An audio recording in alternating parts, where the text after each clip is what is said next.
আমি অত্যন্ত মধ্যম পরিবারের ঘরে একটা ছেলে। আমি হয়তো ভাই চলচ্চিত্রে না হলে ছোটখাটো একটা চাকরি করতাম, কারণ এমন না যে আমি সুপার কোনো গ্রাজুয়েশন কমপ্লিট করেছি। আমি অকপটে আমি স্বীকার করি। কিছুদিন আগে আপনারাও জানেন যে দ্রব্যমূল্য নিয়ে আমি রেস্টুরেন্ট বিজনেস করি। দ্রব্যমূল্য নিয়ে আমি কিছু কথা বলেছিলাম দীর্ঘ প্রায় বছরখানিক আগে হবে। এই দ্রব্যমূল্য নিয়ে বলার কারণে আমাকে 2 থেকে 3 বার মিন্টু রোডে যেতে হয়েছে। কিন্তু আমি ওমর সানি কিন্তু বলছি যে আমি পোস্ট ডিলেট করব না। আপনারা কেউ প্রমাণ দিতে পারবেন যে আমার পোস্ট ডিলেট হয়েছিল? একজনও বলতে পারবেন না, একজনও বলতে পারবেন না। আমরা যারা সিনিয়র, আজকে যে বিষয়টা নিয়ে কথা হলো, আমরা কিন্তু ওই মানে ধ্যার করে 4-5টা ফুল গাড়ির মধ্যে অলওয়েজ রাখা, যে নিয়ে দাঁড়ায় থাকা, তাদেরকে রিকোয়েস্ট করা, ভাই আমাদেরকে সেন্সার বোর্ডে নেন, আমাদেরকে জুরি বোর্ডে নেন, অমুক বোর্ডে নেন, সেই কাজটা আমরা করি না ভাই। একটু দূরে আছি, বিজনেস করছি, কিন্তু বাট আমার 21 তারিখে আমার ছোট একটা রেস্টুরেন্ট, আমাকে যখন বলা হয়েছে আমি তখন সবকিছু ক্যান্সেল করে দিয়ে কিন্তু এই চলচ্চিত্রের মানুষ হিসাবে আমি এড়াই যেতে পারিনি, আমি চলে আসছি। আজকে আমার মনের কথাগুলি আমি বললাম।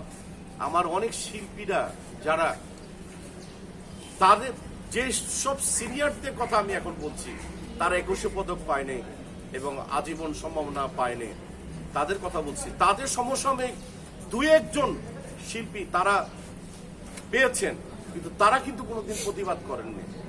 আমি তো 90s-এর বেস, 90-এর বেস। আমি যদি 90 থেকে যদি এই বেসটাকে যদি একটা সময় গিয়ে যদি 5 বছর 10 বছর পরে যদি মানে আমি মনে করি যে এই ছেলেটার এই মেয়েটার 21 পদক পাওয়া দরকার, সেখানে কিন্তু অনেকেই কিন্তু ডিজার্ভ করবে। হয়তো আমি ডিজার্ভ করলাম না, তাতে আমার কিছু যায় আসে না।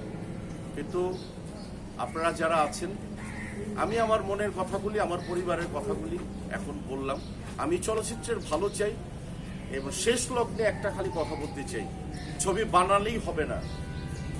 ছবি বানাবার জন্য আগে একটা কথা ছিল যে মোটামুটি ভাবে একটা ছবি যদি ফ্লপও করে টাকাটা উঠে আসতো, কারণ 800-900 সিনেমা হল ছিল। সেই সিনেমা হলগুলি যদি আমাদের যদি প্রতিটি জায়গায় যদি বাংলাদেশে আরো 200 থেকে 300 সিনেমা হল তৈরি করা হয়, একটা যে টাইপের ছবিগুলি তৈরি হোক না কেন, রিলিজ যদি হয়, কিছু অল্প অল্প করে যদি 10,000, 15,000, 20,000 টাকা করে যদি আসে, তাহলে একটা ছবির বাজেট 1 থেকে 1.5 কোটি টাকা উঠে আসা কোনো ম্যাটার না। আর আমার বন্ধু একজন যোগ্য একজন মানে ব্যক্তি শামসুল আলম, ও বলল যে যোগ্য মানুষ দেখে অনুদানের যেন ছবি দেওয়া হয়। আমি বিগত দিনে এমনও মানুষ দেখেছি, আমার বলছে আসসালামু আলাইকুম ভাইয়া। ওয়ালাইকুম আসসালাম। ভাই আমি তো একটা অনুদানের ছবি পেয়েছি, আমি তো এফডিসি ভালো করে চিনি না, আমাকে সানি ভাই একটু নিয়ে যান, আমাকে একটু ভালো করে চিনেন। এই যদি মানে বিগত দিনও যেটা হয়েছে 71 এবং 2024, এই 2024 এসেও কিন্তু সেই আগের ঘটনার জিনিস যেন আমাদের দেখতে না হয়।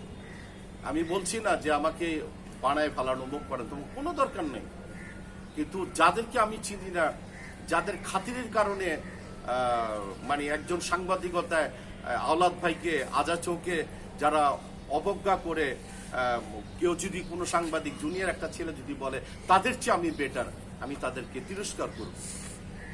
তো অবশ্যই আমার ভুল ত্রুটি হলে ক্ষমাসুন্দর দৃষ্টিতে দেখবেন। আমি অনেকদিন পর পর আসি এফডিসিতে, কিন্তু আমার মনটা পড়ে থাকে এই চলচ্চিত্রে।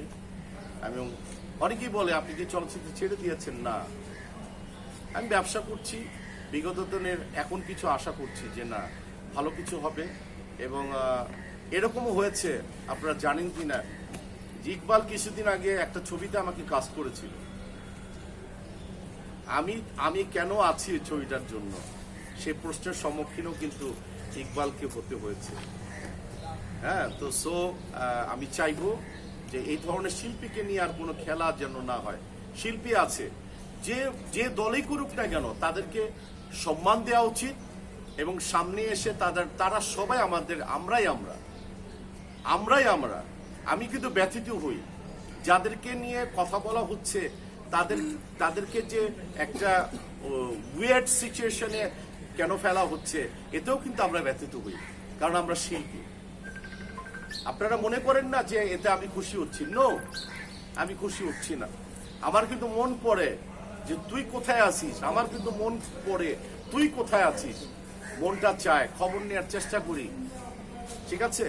তো যারা নাকি আমি মনে করি সেন্সার বোর্ডের মতো একটি জায়গায়, জুরি বোর্ডের মতো জায়গায়, ববিতা আপা, তারপর চম্পা ম্যাডাম, যারা যারা আছেন সিনিয়র, সুশান্তা আপা, এখন সময় এসছে তাদেরকে ঘর থেকে নিয়ে এসে বলতে হবে যে আপনারা কাজ করেন।